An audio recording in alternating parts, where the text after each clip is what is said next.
Hello everybody, welcome to the NPTEL SWAYAM course on customer relationship management. This is Dr. Shagata Chatterjee from VGSOM IIT Kharagpur who is taking this course for you. We are in week 8, the last week, and in this particular week we will discuss about CRM implementation and a little bit on the global CRM, the CRM in the international market. Now, when I talk about CRM implementation, there are certain aspects, certain strategic and certain operational aspect comes into this picture. This current video will talk about contact centers for CRM. So, what is contact center? So, basically contact center are basically call centers, that's how we know them. And what are call centers? There are lots of agents who sits in the call centers and there are certain computers, and there will be a system which will give data about the customer, where customer can raise their requests and etc., put their complaints and sometimes ask for suggestions. These are call centers basically, and we have all known what these call centers are. There is also something called customer interaction center, so which is a good name of call center, where there are multiple aspects that are there. One is basically the multimedia routing. So, what is multimedia routing? In the last class I was discussing, when I was discussing about CRM modules, I told that one of the important modules in CRM is the customer contact module, the module where you give customer services and you have to connect with the customer in multiple channels. Now, when we are talking about multiple channels through which you will connect with the customers, what are the possible channels are there? Telephone will be one channel, webcam based discussions can be one channel, chat can be one channel, email can be one channel, probably social media can be one channel. So, these are all multimedia channels. Now, you have to have a system where all these different kind of channels are integrated and communication can come from multiple such channels, and one can probably connect based on the phone number provided or the name provided or the email ID provided, that whether this communication is from customer A or customer B. So, this multimedia routing is one of the major component of a call center, and there are priority queues also. So, in this particular context, queue management comes to be a very important factor. So, how will I decide? Because we have limited number of servers and sometimes the number of inflow of customer requests are much higher, and forget about customer request, inflow of communication request is much higher. So, when you have that, then obviously you have to create a queue which is first come first serve kind of basis, that whoever comes first will be served first. But the question comes is that how will I prioritize? Should I not give priority to those kind of customers who are loyal to me? Should I not give priority to those kind of customers who are high in need? For example, in emergency counters in a hospital, their patients gets priority over an OPD customer. So, all these kind of things will play an important role while you are deciding your queue management system also, which is a very important part of this multimedia routing system in the context of call centers. What other things are there? There is a agent workspace. So, where the agents will sit, what will be there in the workstation, whether how they will be able to connect, whether they are tech savvy enough, what kind of technology are there, whether they are trained on those technology or not, what kind of agents are there, whether they are Bengali speaking or Hindi speaking or English speaking, whether they are technically strong or communication wise strong. All these decisions comes under the CRM. Now, not probably a CRM marketing manager will take all these calls, but he should know that this is something for which he is responsible, he will be asked for, because the customer service team is actually working under the broad domain of marketing team. And then there is something called workforce optimization. Workforce optimization is basically more of a cost management or a revenue management kind of a aspect, where you have to decide that how many agents I will put, how many workstations will work at this current point of time, how many routers will work at this current point of time. All of these things has to be decided by somebody, and that varies based on the demand. So, within a day the demand might fluctuate depending on which time of the day. Over a week, demand might fluctuate depending on what day of the week, and also over a year or over a month, the demand of customer request might fluctuate depending on what time of the year or what time of the month it is. So, basically demand fluctuates, and if demand fluctuates, similarly you have to put service agents accordingly, so that all the service waits are within a permissible limit. You cannot ensure that okay, everybody has 0 waiting time, okay, no, that is not possible.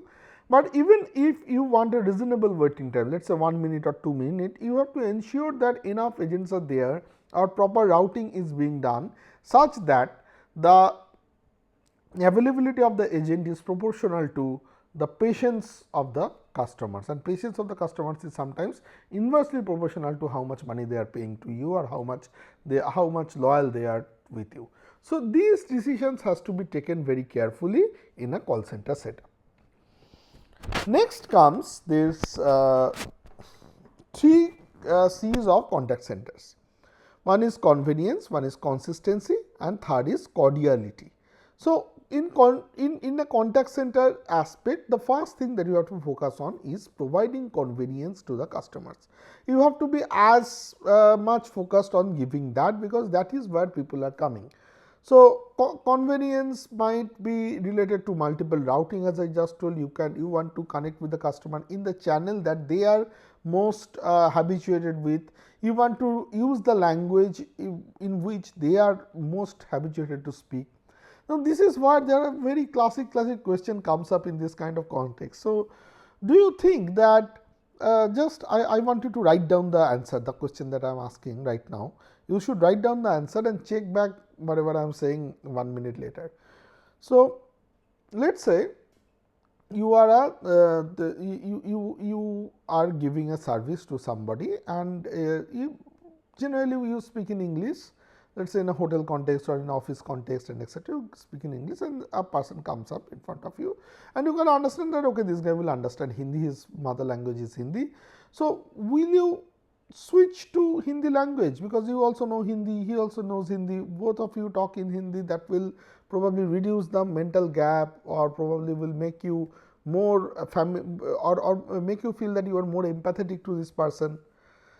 So, research says that this does not happen always. So, in some of the situations it do happen, but we have a hierarchy of language.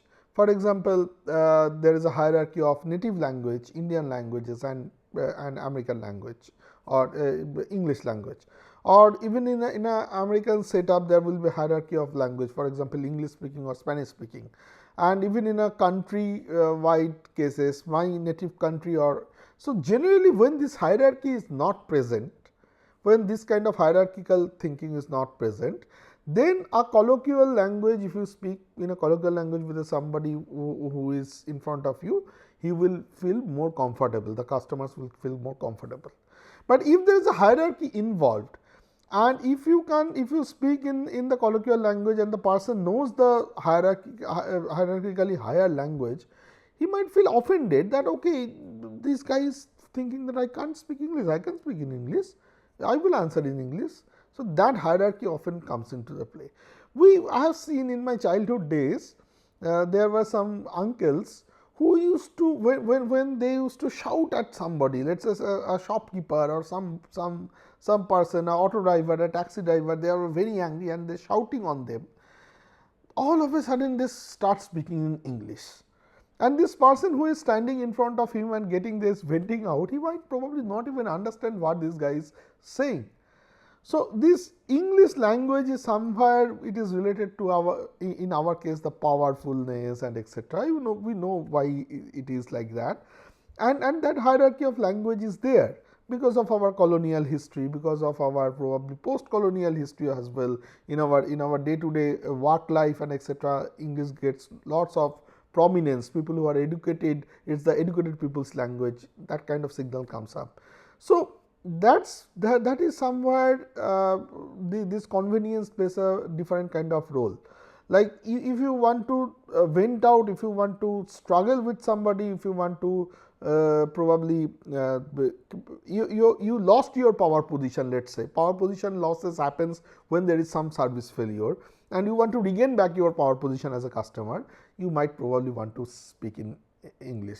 So that kind of a thing is very common, and you as a let us say a person is speaking in English and venting out, if you know that okay this guy is knows English, you probably want to talk with him in English very softly and let him vent out of whatever his problem is and etc. So that these are some of the things that a contact center person has to do, and they probably have to do day to day, you know that, but even as a marketing manager you have to know that.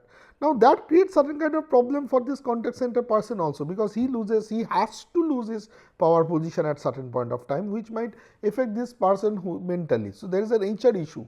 Oftentimes sales and services are basically HR issues, but you have to also handle as a marketing manager these HR issues as well, because unless your employees are happy, unless your internal customers are happy, the services will not be as good as you think. So probably you have to talk with the HR person, so you have to discuss with the psychology of these people and try to make sure that how, even when this kind of venting out is happening, how these guys will remain happy or remain satisfied or be motivated to work on. Then second is consistency. Consistency means whatever language you want to say, you have to be consistent in all the things that you are trying to say. It is a classic case. I will say, I will give an example. So all these Chinese, the various Chinese apps which had certain security issues, that those were getting banned in the last couple of months. So this and I am talking about 2020. This current year is 2020. So COVID is going on. Certain problem in the LSE was going on in the between India and China, and after that there was and I should not say after that, but in proportion to that, sometime later there were certain checks which has been done by this Department of IT, and they have found out, or Ministry of IT, I am not sure which particular ministry it is, and they have found out certain Chinese apps which has issues, security issues, customer breach issues and etc., and they have discontinued that. You cannot run this particular thing in India. Now there is certain brands who actually source from this China a lot. So they are Indian brands actually. Originally they are Indian brands, Indian retail stores, big retail stores. They have warehouse kind of stores for sports products. So they majorly sell sports products. They have online presence, and warehouse like big retail stores in Bangalore they have, in Calcutta they have a store, in different cities they have these stores, big retail stores in sports. Now these guys were promoting in social media that we do celebrate Indianness, make in India, we have increased our make in India purchase and blah blah blah. So then lots of social media people who trolls actually have started asking that what percentage of you of your raw materials or of your products comes from China. Can you tell us that you focusing on make in India, what percentage comes from China? Now they initially they told that very high percentage, probably almost more than 40% comes from China. I think they have told, I cannot say how much comes from China, but more than 40% comes from India. So then all of the people again started saying that okay, more than 40% means not majority share and this and that. Then they went back and the probably the social media management of this particular company might be being handled by people who are not in a in a hierarchy, not at a very high level. Probably the marketing manager who is the CMO do not directly talk with this person who have posted this thing. So all of a sudden this social media problems is coming up, so they have to handle this problem very soon. So within probably 1 hour they told that no, we have checked back, and actually this year this particular sourcing from Indian sources has increased from more than 40% to more than 50%. Now again all of a sudden people started trolling to these guys that within 1 hour your sourcing went up so high because of this, that. So basically all I'm trying to say that this is a particular example where social media is very ruthless and you have to be consistent on whatever you are saying. 1 hour before you are saying more than 40% sourcing happens from Indian market, and another 1 hour later when you got trolled you are saying that no, more than 50% is happening from Indian market. You cannot do this thing. This is basically a face loss for a brand like such a big brand. So these kind of things has to be avoided, and consistency is very mandatory when you are talking about a contact centers or when you are talking about customer relationship management. Your different agents, why consistency is important? Because you have seen this kind of thing. Let's say you are talking with an agent and all of a sudden, probably due to your some network issues or due to your mobile phone got discharged, the phone connection got cut. Next time you call, you practically get connected with a different agent, not the same agent. Now, if that happens, then there is a problem for you, because you have to again convince this guy about your problems, blah blah blah. So that creates a problem. Now, if these two guys are not consistent, if the guys do not have the same procedure, then that might impact the customer experience a lot, because he will say that no, other agent was saying that this is a genuine problem. How are you can say that it is not a genuine problem? I should get the refund, I should get this, that kind of a favor from you. Why you are saying? And he will be very much angry with this particular guy. So until and unless this consistency is there will always be problem, and consistency should not be there between two agents. Consistency should also be there between two or multiple channels as well, because customers connect to you from multiple channels. So that is something that also the marketing managers has to take care of. And the last one is cordiality. I do not think I have to speak a lot about cordiality. This is something which is a hygiene factor. You have to maintain cordiality. Until and unless you maintain that, you will not make your customers happy enough. So another thing that some of the other factors that companies should focus on is communicate with customers. They should discuss with customers a lot. They should reduce their expenses, and they have to standardize the services and improve service quality. But these are very obvious things. Any product or any service, you have to follow some of these things, and that's why they are also important in the contact center setup as well. So what are the components of contact center?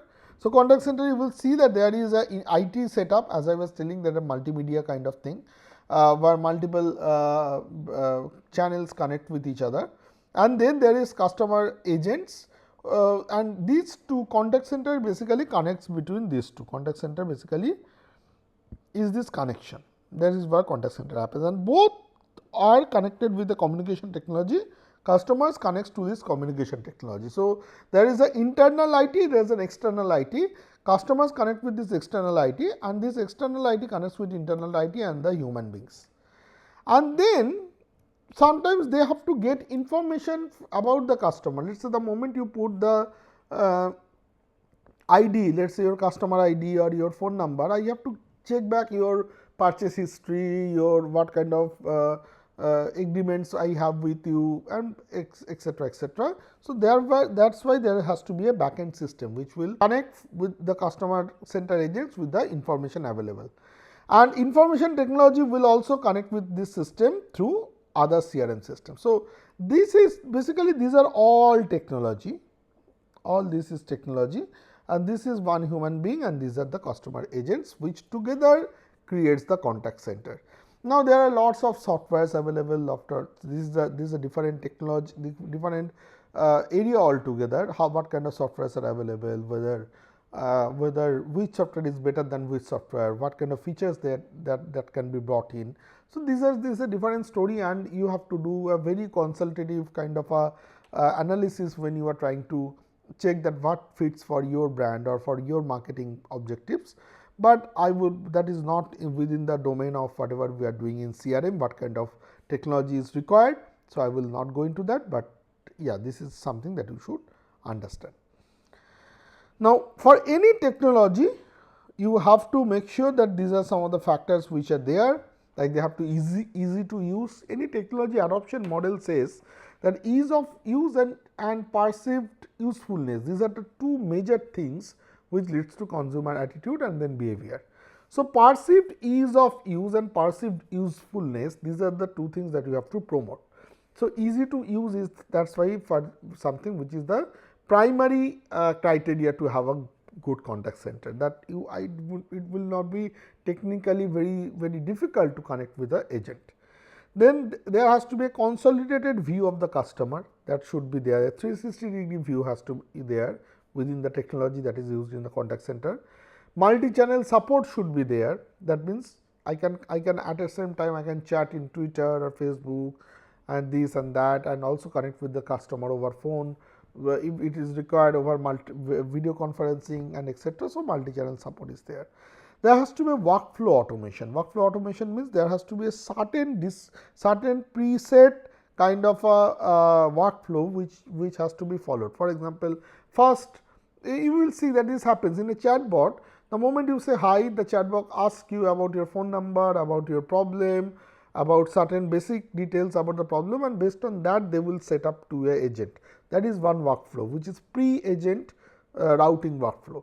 Then after the agent talks, then agent also has a workflow and a hierarchy, that okay, if this kind of a problem, first I will greet, then I will ask about his problem. Based on his problem, I will check what are the possible solutions are available. If solutions are not available, I will turn him to the technical team. If it is only a service request, I will check what are the dates are available. So, basically a manual which talks about the flow chart of what kind of works are there has to be there. So, that workflow should be maintained, and that workflow sometimes should be automated as well. Handle other services such as sales and marketing. This kind of benefit should also be given to this contact center people, because they are in direct connection with the customer. Whether the customer got happy or not, they can sometimes gauge based on the conversation.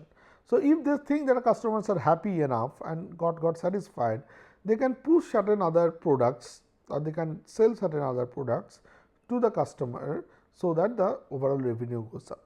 And proper routing of service request, as I just told, that you have to have a routing procedure of the service requests that are coming up. So, all of these things together creates a service center, and it can not, a contact center can also become a revenue generating center depending on how you train, how you give service, how you make customer satisfied. So, I was talking about something called a service recovery paradox, where I was telling that the service failure, if there was not service failure, you might have got a satisfaction rating of 4 out of 5. Then service failure happened, the satisfaction dropped from 4 to 2. Then if you can do a proper service recovery, because service recovery has higher recency effect, it is more recent in comparison to my feedback generation. I will focus on the how you have done the service recovery more, rather than focusing on how you have given the service. And because service recovery was exemplary, it was very good, sometimes I might be more satisfied. Sometimes I might be satisfied at a level of 4.5, 4.7, which is higher than the original satisfaction level. If I would have satisfied in the very first place, I would have reached up to 4. Sometimes I reach higher than that post recovery. So, this is a service recovery paradox, we say. Why it is paradox? Then this kind of a behavior of consumers actually encourage the companies to fail and then succeed. So, if you fail and then succeed, it is like movies. In the movies, the hero gets bitten by the villain first, and then he overcomes the villain, right? And we enjoy that overcoming part. We do not enjoy the initial level, hero is so powerful and etc. etc. Bahubali gets bitten by, I forgot the name, gets bitten by the villain, and then once he gets bitten by the villain, then he overcomes the villain and comes up at the top. That is why Bahubali is so celebrated. I do not know when you will see this video whether Bahubali will be a very popular movie at that time or not, but in our time in 2020, Bahubali is a very popular movie. And any other fighting kind of movie, all the things that you have seen. For example, let us say Harry Potter. Harry Potter gets devastated by, at least in the movie you can see that Harry Potter gets devastated by Voldemort, and then he overcomes Voldemort. That is why Harry Potter is so much celebrated, not because he was winning the Quidditch game, or he was doing this and that in his childhood. So everywhere some those things are more celebrated where people actually break certain negative things. So in the context of service failure also, that's why that if the failure happens and if you can break that failure and become a success story, then that success story is more celebrated even in a consumer's mind. So very basic consumer psychology, and that's why probably if you get satisfied at the very first time, you will say that is expected. But the moment you get dissatisfied, your expectation level comes down, and now that he satisfies, you get a huge kind of a benefit from that particular person, and that creates a very high level of satisfaction and loyalty and etc. So these create service paradox, and that's why I am saying that how you handle your customer request, customer complaints, and many of those stuffs are done by these contact center people. So how well you are handling the contact centers are basically can be a revenue driver as well, because that can lead to satisfaction, that can lead to loyalty. So that is something that I wanted to discuss about the contact centers. Now, call center strategies that matter. I would discuss about 5 strategies that will matter. One is you have to mimic product and service promises. Try to check that what kind of promises you have done, and make sure that your product and service, whatever promise is doing, your contact center should also following that promises. For example, let us say Apple. Apple has a huge product promise that this product will be very good and very etc. etc. Now, if the contact center does not work and does not keep up that promise, does not keep up that high tech experience that it is giving, high tech very smooth experience that the product provides, if the contact center does not provide that same thing, then that creates a dissatisfaction. So you have to mimic your service promises or product promises. Unless the contact center can mimic that, the bad experience about the contact center will impact the brand image of the overall product as well or service as well. So that is something that's very important. So you have to be consistent not only in multiple channels, but also in your product promises or service promises. Second is threat of self-service technology. There are lots of so contact center as a business probably might be affected by self-service technologies that are coming up, where customers can do it on their own without the help of service center, which is sometimes good for a brand, but sometimes bad for this contact center business. That is number one.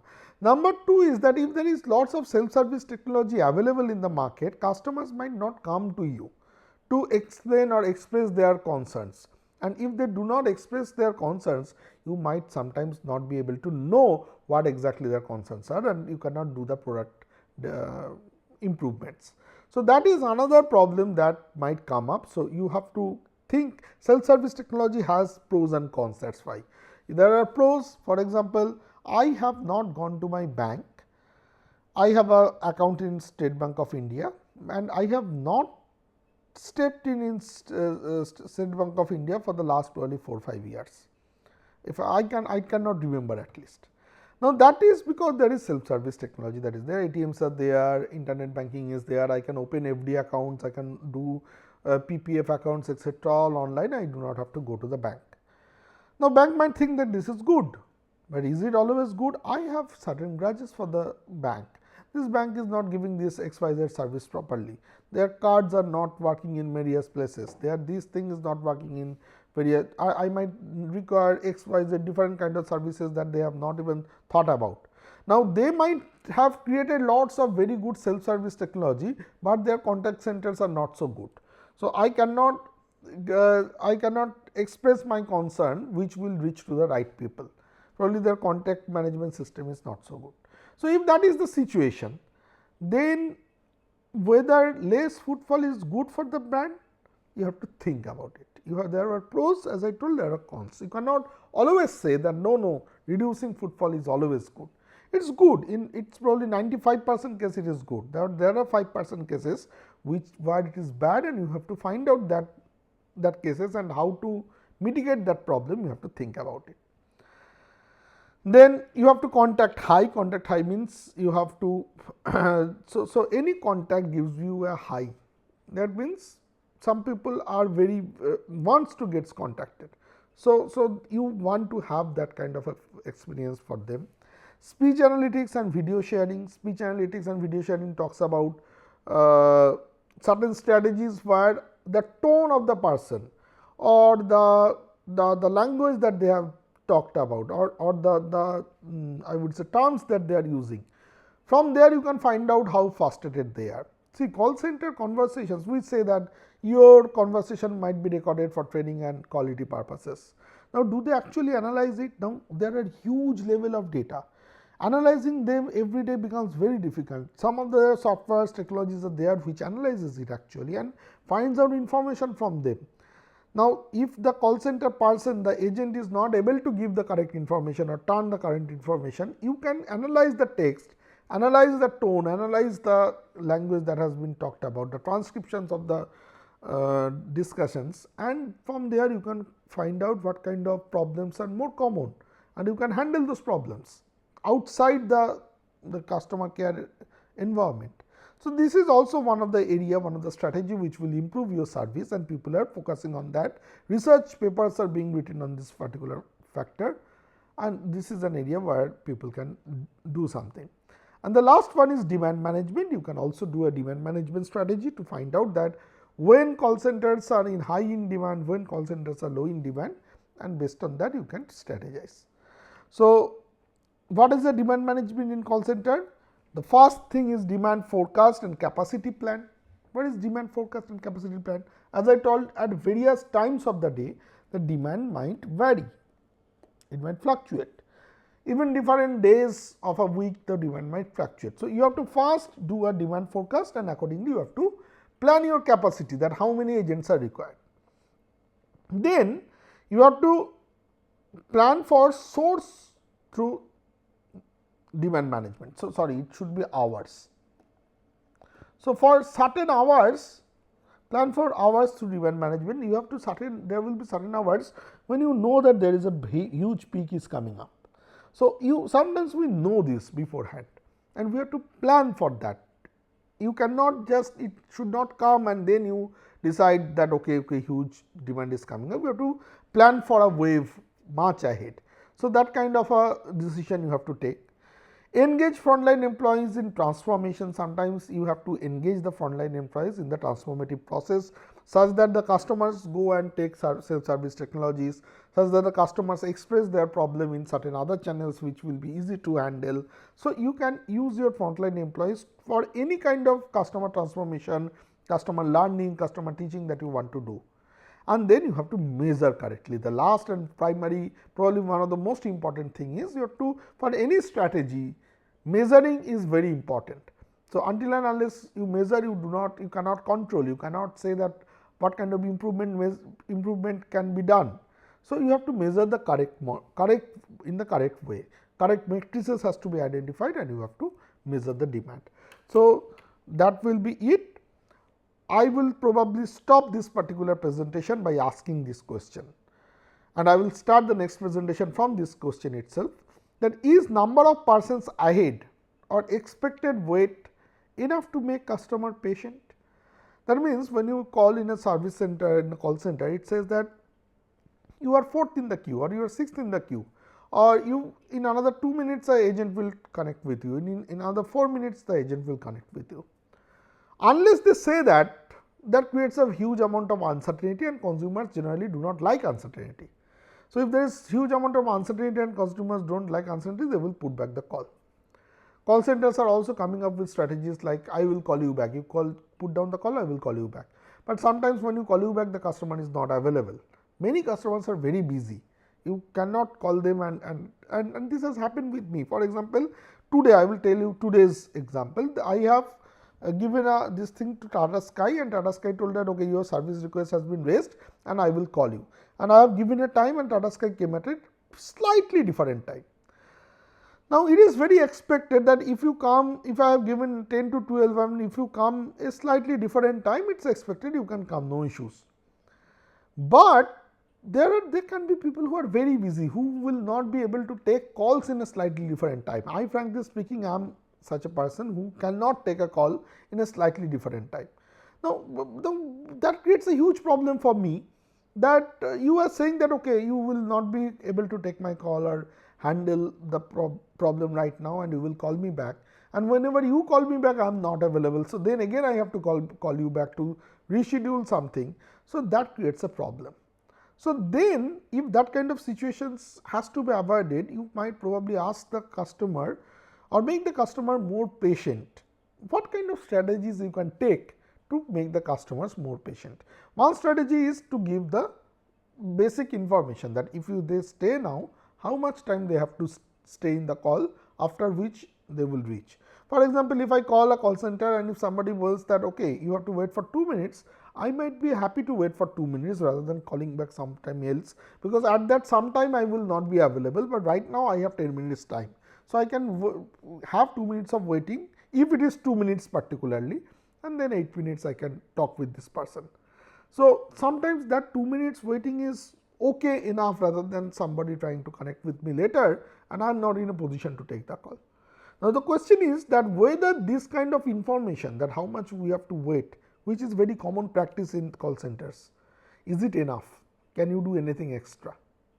That is where I will stop this particular video. I will come back in the next video with my answer to this question, and you can write in the forum if you have some views.